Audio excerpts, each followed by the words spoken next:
ఉపరాష్ట్రపతి ఎన్నిక కౌంటింగ్ ప్రారంభమైంది. రాత్రి 7 గంటలకు ఫలితాలు ప్రకటించనున్నారు.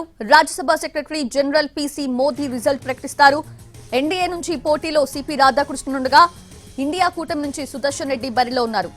440కి పైగా ఓట్లతో సిపి రాధాకృష్ణన్ విజయం సాధిస్తారనే ధీమాలో ఎన్డీఏ ఉంది.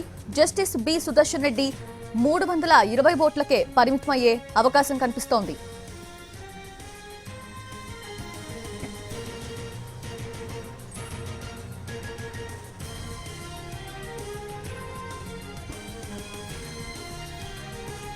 పార్లమెంటుకి ప్రాతినిధ్యం వహించే మొత్తం సభ్యుల సంఖ్య 788 అయినప్పటికీ 7 స్థానాలు ఖాళీ కావడంతో ప్రెజెంట్ 781 మందే ఉన్నారు. పోలింగ్ లో బీఆర్ఎస్, బీజేడీ, శిరోమణి అకాలీ దళ్ పాల్గొనలేదు. ఆ ప్రకారం 386 ఓట్లు దక్కించుకున్నారు. వాళ్ళు ఎవరైతే దక్కించుకుంటారో వాళ్ళు విజేతగా నిలుస్తారు. ఎన్డీఏకి 425 మంది సభ్యుల బలం ఉంది. వైసీపీ, ఇతర పార్టీల మద్దతు కలిపితే ఆ సంఖ్య 436కు చేరింది.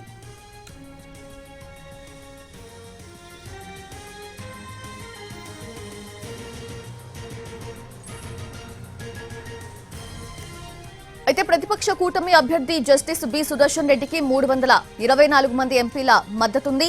ఈ సంఖ్య పెద్దగా మారే సూచనలు కనిపించడం లేదు.